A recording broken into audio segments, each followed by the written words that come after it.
Welcome students. In this video, we are going to discuss about calculations in significant figure. And first of all, we will discuss addition और subtraction. Addition और subtraction करते time पे, ठीक है, क्या बात ध्यान रखनी है हमें सिग्निफिकेंट फिगर्स के केस में? हमें जो नंबर्स हमें गिवन है उनमें डेसिमल के बाद डिजिट्स देखने, ठीक है। जैसे यहाँ पे जो 3 नंबर गिवन है उनमें 12.11, तो डेसिमल के बाद कितने डिजिट है? 2। यहाँ पे डेसिमल के बाद 1 डिजिट, यहाँ पे डेसिमल के बाद कितने डिजिट है? 3 डिजिट, ठीक है। तो जो भी नंबर हमें गिवन है उसमें डेसिमल के बाद में नंबर देख लीजिए, यहाँ पे 2, यहाँ 1, यहाँ 3। अब देखो मिनिमम डिजिट कितने हैं डेसिमल के बाद? मिनिमम डिजिट कितने? 1। तो जो इनका आंसर आएगा फाइनल, उसमें भी हमें डेसिमल के बाद केवल 1 डिजिट रखना होगा। सिंपल सा, केवल ये ध्यान रखना है। किस केस में? एडिशन और सब्ट्रैक्शन के केस में क्या करना है, जो भी नंबर गिवन है उन्हें देखो डेसिमल के बाद में मिनिमम डिजिट कितने हैं यहाँ पे? Minimum digit 1। तो आंसर में भी डेसिमल के बाद मिनिमम कितने डिजिट रखने? 1 डिजिट रखने। देखो इसको जब मैं ऐड करता हूँ तो ये कितना होगा? 232.23, ठीक है। तो 32.232, ठीक है। अब डेसिमल के बाद यहाँ पे कितने डिजिट हैं? 3। बट मिनिमम डिजिट कितने थे डेसिमल के बाद? 1। तो हमें इस आंसर में भी कितने रखने होंगे? 1, मतलब बाकी राउंड ऑफ करते हुए छोड़ देंगे, ठीक। फाइनल आंसर जो देंगे हम वो कितना देंगे? 32.2। क्लियर? अब देखो सब्ट्रैक्शन का केस, इसमें भी क्या करना है, देखो जो नंबर हमें गिवन है उसमें देखो डेसिमल के बाद मिनिमम डिजिट कितने? यहाँ पे है 2, यहाँ पे है 1। तो डेसिमल के बाद मिनिमम डिजिट कितने हैं? 1। तो जो फाइनल रिजल्ट आएगा उसमें भी डेसिमल के बाद कितने डिजिट रखने होंगे? 1 डिजिट, ठीक है। तो इसको सोल्व करो, 4 0 0 1। क्लियर? अब डेसिमल के बाद में यहाँ पे कितने डिजिट हैं? 2, पर मिनिमम कितने डिजिट थे? 1। तो रिजल्ट में भी हमें कितने डिजिट रखने होंगे? डेसिमल के बाद ओनली 1 डिजिट, ठीक है। तो इसको राउंड ऑफ करते हुए कितना लिखना है? 10.0, ठीक है। अब इस टाइप के कैलकुलेशन से वो क्या क्वेश्चन पूछता है, वो तुम्हें इस तरीके से नंबर दे देगा 3 नंबर, ठीक है। और क्या बोलेगा? वो बोलेगा रिजल्ट जो होगा या इनका जो फाइनल आंसर आएगा, ठीक है, उसमें कितने सिग्निफिकेंट फिगर्स हों, ठीक है। अब अगर हम आंसर को, हमें रूल पता नहीं है तो हम आंसर देंगे ये, और इसमें कितने सिग्निफिकेंट फिगर हो जाएंगे? 5। बट अगर हमें रूल पता है कि जब एडिशन और सब्ट्रैक्शन होता है तो डेसिमल के बाद जितने डिजिट मिनिमम होते हैं उतने ही आंसर में रखने होते हैं, तो हम इस तरीके से सोल्व करेंगे और हमारा आंसर कितना आएगा सिग्निफिकेंट फिगर का, ठीक है। इसलिए ये कैलकुलेशन ध्यान में रखी जाए। क्लियर? अब मल्टीप्लिकेशन एंड डिवीजन में क्या करना है, देखो जैसे ये कोई क्वेश्चन दिया है तुम्हें, ठीक है, और इसमें क्या पूछा है तुमसे, इसके आंसर में कितने सिग्निफिकेंट फिगर होंगे, तो हमें कैसे कैलकुलेट करना है? देखो मैथमेटिकल ऑपरेशन तो वही है, इसको इससे मल्टीप्लाई करना है simply. Significant figures final answer में कैसे देखने हैं उसको देखना है। देखो सबसे पहले जो भी नंबर हमें गिवन है उसमें सब में क्या करो? सिग्निफिकेंट फिगर कैलकुलेट करो। इसमें कितने सिग्निफिकेंट फिगर है? 4।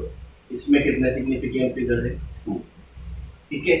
अब इसके बाद देखो मिनिमम कितने सिग्निफिकेंट फिगर है? मिनिमम कितने सिग्निफिकेंट फिगर है गिवन नंबर्स में? 2। तो जो फाइनल आंसर आएगा उसमें भी हमें कितने सिग्निफिकेंट फिगर रखने हैं? ओनली 2 सिग्निफिकेंट फिगर रखने हैं। जैसे जब इसको मल्टीप्लाई करेंगे तो इसका जो आंसर आएगा वो आएगा 12.1156। अब आंसर में कितने सिग्निफिकेंट फिगर है? 6। बट रूल्स के अकॉर्डिंग फाइनल आंसर में लीस्ट सिग्निफिकेंट फिगर के इक्वल सिग्निफिकेंट फिगर रखने, मतलब कितने? 2, ठीक है। तो इसको राउंड ऑफ करेंगे और राउंड ऑफ करते हुए कितने सिग्निफिकेंट फिगर रख देंगे? 2, पीछे की डिजिट को हटा दिया, ठीक है। फाइनल आंसर कितना देंगे? 12 में कितने सिग्निफिकेंट फिगर है? 2। क्लियर? अब इसको जब सॉल्व करेंगे तो देखो इधर सबके सिग्निफिकेंट फिगर रखो। इसके कितने सिग्निफिकेंट फिगर है? 5। इसमें कितने सिग्निफिकेंट फिगर है? इनको तो काउंट करेंगे नहीं, कितने हो गए? 4। इसमें कितने सिग्निफिकेंट फिगर है? 2। और यहाँ पे कितने हैं? 1। अब देखो यहाँ पे मिनिमम जो सिग्निफिकेंट फिगर है वो कितने हैं? 1, ठीक है। और ये ध्यान रखना मल्टीप्लिकेशन और डिवीजन के टाइम पे जब मिनिमम सिग्निफिकेंट फिगर देखने हैं तो वो ठीक है। फ्रैक्शनल जो नंबर्स है उनमें देखना है, मतलब जो डेसिमल वाले जो नंबर है उनमें देखना है, एग्जैक्ट नंबर के सिग्निफिकेंट फिगर नहीं लेते। यहाँ पे लीस्ट तो किसमें, 4 में ओनली वन सिग्निफिकेंट फिगर, पर ये कैसा है एग्जैक्ट, एग्जैक्ट के नहीं लेते, इसके लेने डेसिमल वाले। तो डेसिमल वालों में मिनिमम कितने हैं, 2। तो फाइनल जो रिजल्ट आएगा उसमें भी कितने सिग्निफिकेंट फिगर हमें रखने हैं, 2। ठीक है। जब इसको सोल्व करते हो तो ये आएगा 0.7692 ऐसे कुछ आएगा। ठीक है। अब कितने सिग्निफिकेंट फिगर रखने हैं, 2। तो यहाँ पे पीछे के जितने भी डिजिट्स हैं उनको क्या कर देंगे, हटा देंगे। तो इसको राउंड ऑफ करते हुए लिखा जाएगा 0.7 से। क्लियर। इस तरीके से एडिशन सब्ट्रैक्शन टाइम पे क्या बात ध्यान रखनी है, डेसिमल के बाद में कितने मिनिमम डिजिट हैं उतने आंसर में रखने। मल्टीप्लिकेशन डिवीजन के टाइम क्या रखना है, मिनिमम कितने सिग्निफिकेंट फिगर है गिवन नंबर में उतने ही हमारे फाइनल रिजल्ट में रखने। ठीक है। और वो मिनिमम सिग्निफिकेंट फिगर किसमें देखने होंगे, डेसिमल वाले नंबर्स में, एग्जैक्ट नंबर में नहीं देखने। क्लियर। नेक्स्ट टॉपिक है हमारा रूल्स फॉर राउंड अप। जब हम सिग्निफिकेंट फिगर में कैलकुलेशन कर रहे हैं तो हमें कुछ डिजिट्स को क्या करना पड़ रहा है, छोड़ना पड़ रहा है। ठीक है। वो डिजिट्स छोड़ने को बोलते हैं राउंड ऑफ। और राउंड ऑफ करने के भी क्या होते हैं, कुछ रूल होते हैं। देखो 3 रूल डिस्कस करेंगे हम राउंड ऑफ करने के। फर्स्ट रूल क्या बोलता है, देखो इधर, फर्स्ट रूल के अकॉर्डिंग जिस डिजिट को हम छोड़ रहे हैं अगर वो डिजिट 5 से क्या है, ग्रेटर है, 5 से बड़ा है, ठीक है, तो उससे पहले वाला जो नंबर है प्रीसीडिंग नंबर उसमें क्या करना है, 1 से इंक्रीज कर देना है उस नंबर को। जैसे एग्जांपल देखो 5.236। ठीक है। अब सपोज यहाँ पे मैं किसको, 6 को छोड़ रहा हूँ, राउंड ऑफ कर रहे हैं और राउंड ऑफ में हम 6 को हटा रहे हैं। ठीक है। तो जिस डिजिट को हम हटा रहे हैं वो क्या है यहाँ पे, ग्रेटर देन 5। अगर जिस डिजिट को तुम राउंड ऑफ कर रहे हो उसको हटा रहे हो वो किससे, 5 से बड़ा है, तो पहले वाला जो डिजिट है, ठीक है, ये उसमें क्या कर देना है, एक बढ़ा देना है, एक डिजिट इंक्रीज कर देना है। ठीक है। मतलब इसको क्या लिख देना है, 5.24 लिख देना है। इस तरीके से राउंड ऑफ कर। क्लियर। इसके बाद में देखो रूल नंबर 2। रूल नंबर 2 क्या बोलता है, सपोज जिस डिजिट को हम लीव कर रहे हैं, राउंड ऑफ कर रहे हैं, ठीक है, वो डिजिट क्या है, लेस देन 5 है, 5 से छोटा है। ठीक। तो प्रीवियस डिजिट को एज इट इज लिख देना है, उसमें कोई चेंज नहीं करना है। जैसे एग्जांपल देखो 4.334। यहाँ पे हम किसको लीव कर रहे हैं, राउंड ऑफ कर रहे हैं, 4 को राउंड ऑफ कर रहे हैं। ठीक है। 4 को हटा रहे हैं। अब 4 जो है वो क्या है, लेस देन 5, 5 से छोटा है। ठीक। तो पहले जो डिजिट जस्ट पहले 3 उसमें कोई चेंज नहीं करना है, एज इट इज लिख देना है 4.3। ठीक। ऐसे दूसरा एग्जांपल लेंगे 4.3217। ठीक। अब इसमें हमें राउंड ऑफ करते हुए 1 को हटाना है। ठीक है। अब 1 को हटाएंगे तो 7 से कोई मतलब नहीं है। ठीक। जिसको हटा रहे हो केवल उसको देखो, यहाँ पे जो 1 है वो क्या है, लेस देन 5। अब लेस देन 5 है तो पहले वाला डिजिट एज इट इज रखना है, तो इसको क्या लिख दोगे, राउंड ऑफ करते हुए 4.3। क्लियर। ठीक है। इसके बाद में लास्ट जो रूल है, रूल नंबर 3, वो देखो हमने 2 केस डिस्कस कर लिए 2 रूल्स में। अगर लिविंग जो डिजिट है वो ग्रेटर देन 5 है तो प्रीसीडिंग डिजिट में 1 का इंक्रीज कर देना है। अगर लिविंग डिजिट 5 से लेस है तो preceding digit as it is रख देना है। अब रूल नंबर 3 क्या बोलता है, अगर मान लो लिविंग जो डिजिट है वो क्या है, 5 के इक्वल होगा, तो अगर लिविंग डिजिट जिस डिजिट को हम छोड़ रहे हैं राउंड ऑफ में वो 5 के इक्वल है, ठीक है, तो पहले वाले डिजिट को देखना है।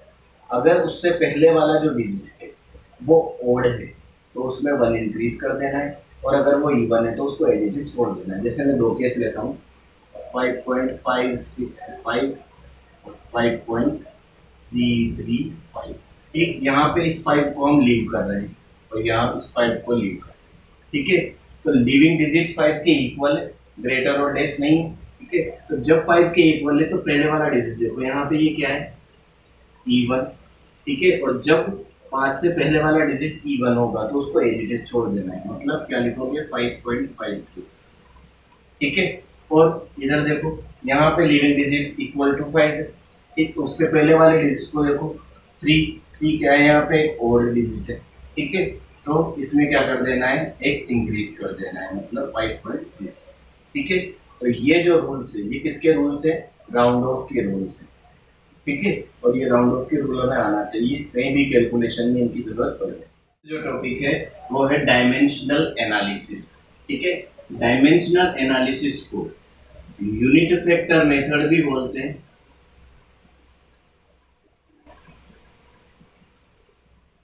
और फैक्टर लेवल मेथड भी बोलते हैं। इसी के दो नाम हैं, यूनिट फैक्टर मेथड या factor level method. Dimensional analysis की हेल्प से हम क्या करते हैं, किसी भी एक यूनिट को, किसी फिजिकल क्वांटिटी की एक यूनिट को दूसरे यूनिट में कन्वर्ट करते हैं इस मेथड की हेल्प से। इसमें क्या किया जाता है, सबसे पहले जिन यूनिट्स को कन्वर्ट किया जाता है उनके बीच में एक यूनिट फैक्टर कन्वर्ट किया जाता है, यूनिट फैक्टर क्रिएट किया जाता है। ठीक है, तो फिर उस यूनिट फैक्टर को यूज करते हुए क्या करते हैं, हम यूनिट कन्वर्जन करते हैं। देखो इधर हम डायरेक्ट एग्जांपल लेते हैं। सबसे पहले हम क्या कर रहे हैं, सपोज इसमें इंच को सेंटीमीटर में कन्वर्ट कर रहे हैं, इंच को सेंटीमीटर में, या बोल लो सेंटीमीटर को इंच में कन्वर्ट कर रहे हैं। ठीक, जैसे हमसे क्वेश्चन पूछ लिया 3 inch equals to how many centimetres, ये हमसे क्वेश्चन पूछ लिया। ठीक, अब इसके लिए हमें फिजिकल क्वांटिटीज में बेसिक रिलेशन आना चाहिए। क्या रिलेशन होना चाहिए, हमें पता होना चाहिए 1 इंच इक्वल्स टू 254 सेंटीमीटर। ये हमें पता होना चाहिए कि 1 इंच इक्वल टू होता है 2.54 सेंटीमीटर। अब यहाँ पे क्या करना है, देखो इधर अगर मैं इस 2.54 को क्रॉस मल्टीप्लिकेशन के थ्रू डिवाइड कर जाता हूँ तो इधर कितनी वैल्यू बचती है, 1। मतलब इसको ऐसा लिखा जा सकता है 254 सेंटीमीटर इक्वल्स टू 1 इक्वल। ठीक, सपोज इसको क्रॉस मल्टीप्लिकेशन के थ्रू डिवाइड में ना लेके 1 इंच को डिवाइड में ले जाओ तो भी वैल्यू 1 की इक्वल रहेगी, तो इसको ये भी लिखा जा सकता है। इसे ही बोला जाता है यूनिट फैक्टर, इसे ही क्या कहते हैं, यूनिट फैक्टर। ठीक है, तो इंच को सेंटीमीटर कन्वर्ट करना है, इसके लिए सबसे पहले इस तरीके से यूनिट फैक्टर बनाना है। किसी भी क्वांटिटी को जब हमें कन्वर्ट करना है तो हमें उनका बेसिक रिलेशन पता होना चाहिए, जैसे 1 इंच 2.54 सेंटीमीटर के इक्वल होता है। ठीक है, उसके बाद में इस तरीके से उनका यूनिट फैक्टर बना लेना है। ठीक है, ये दोनों क्वांटिटीज 1 के इक्वल। अब देखो हमें 3 इंच को सेंटीमीटर में कन्वर्ट करना है, तो यहाँ पे इंच वाली वैल्यू कट होनी चाहिए। ठीक, इसका मतलब इसको इंटू 1 लिखो, किसी को भी 1 से मल्टीप्लाई करोगे वही रहेगा। ठीक है, अब देखो नेक्स्ट 3 इंच इंटू 1 की वैल्यू हमें कौन सी वाली रखनी है, ताकि इंच कैंसिल हो जाए। इंच कैंसिल कब होगा, जब डिवाइड वाली वैल्यू रखोगे। ठीक है, तो 1 की जगह क्या रख दोगे, 2.54 centimetre upon 1 inch.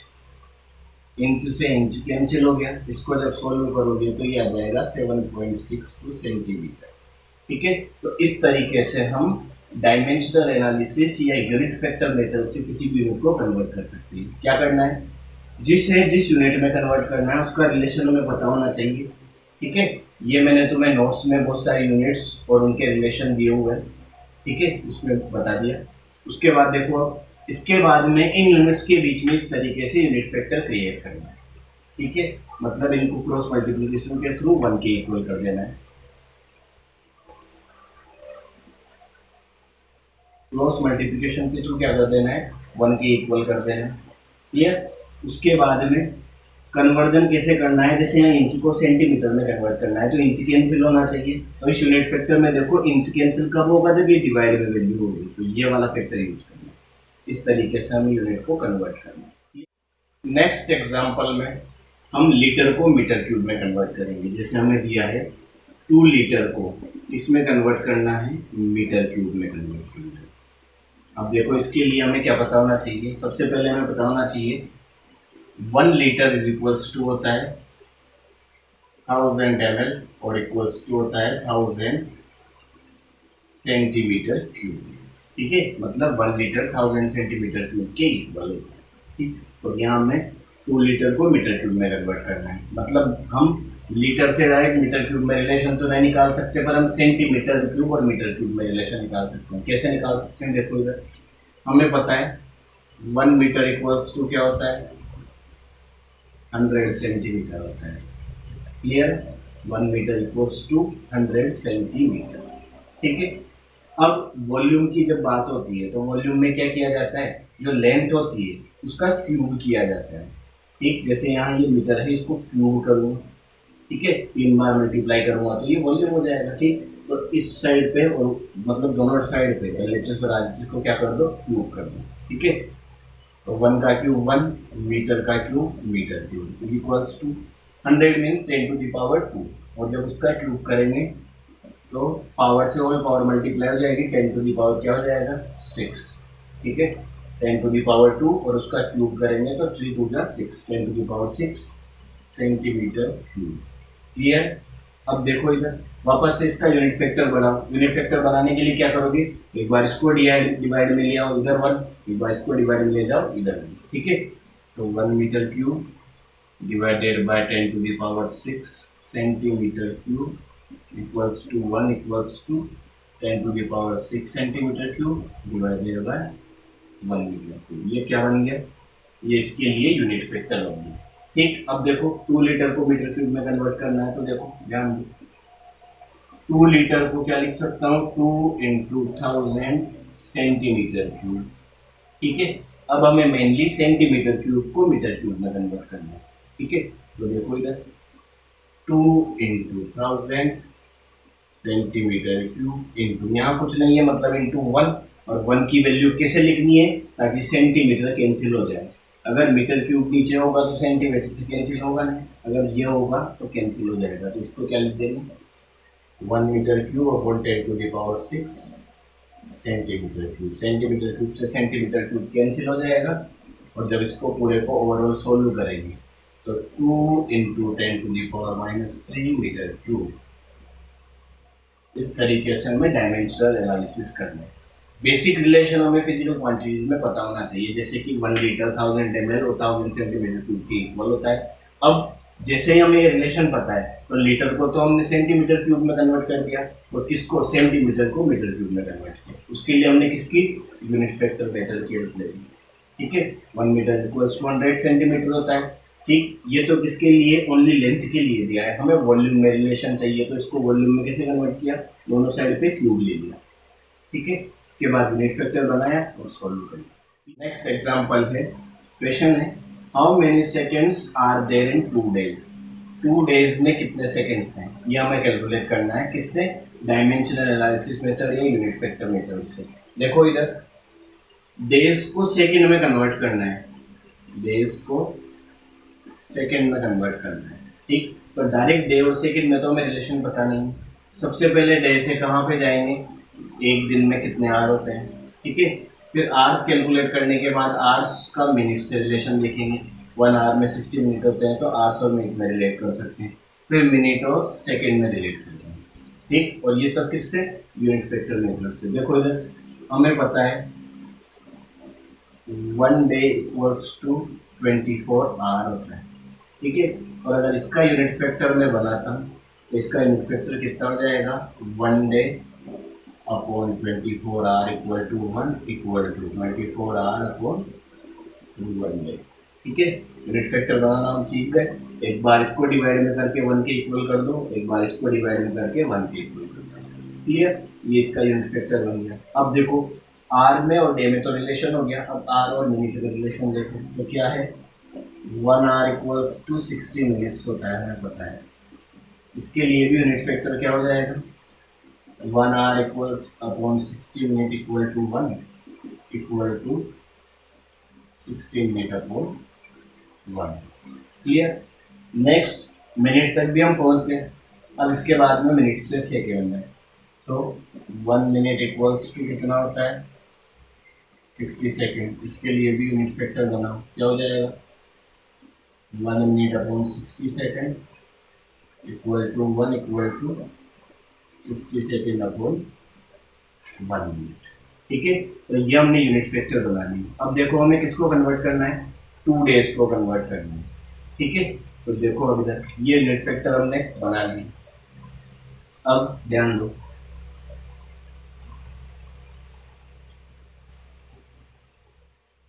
Two days, ठीक है, कोई नंबर नहीं है इसका मतलब 1 से मल्टीप्लाई मान सकते हैं। तो ये 2 डेज इंटू डे से डे कैंसिल होना चाहिए, तो डिवाइडेड बाय डे आएगा और ऊपर 24 आवर, ठीक है, इंटू अब इसके बाद में आर से आर कैंसिल होना चाहिए, ठीक, कब कैंसिल होगा आर से आर, जब ये वाला रिलेशन होगा, तो ये मिनट में कन्वर्ट हो जाएगा 60 मिनट अपॉन 1 आवर, ठीक है। इसके बाद में अब मिनट को सेकंड में कन्वर्ट करना है, यहाँ तक ये मिनट में कन्वर्ट हो गया, अब सेकंड में कन्वर्ट करना है तो मिनट कैंसिल होना चाहिए और सेकंड आना चाहिए, ठीक है। जब इस सबको सॉल्व करोगे तो ये आएगा 172,800 सेकेंड्स। इस तरीके से डायमेंशनल एनालिसिस या यूनिट फैक्टर मेथड वर्क करता है। इसके लिए हमें बेसिक रिलेशन बताना चाहिए और मैंने नोट्स में तुम्हें सभी क्वांटिटीज के बेसिक रिलेशन बताए, ठीक है।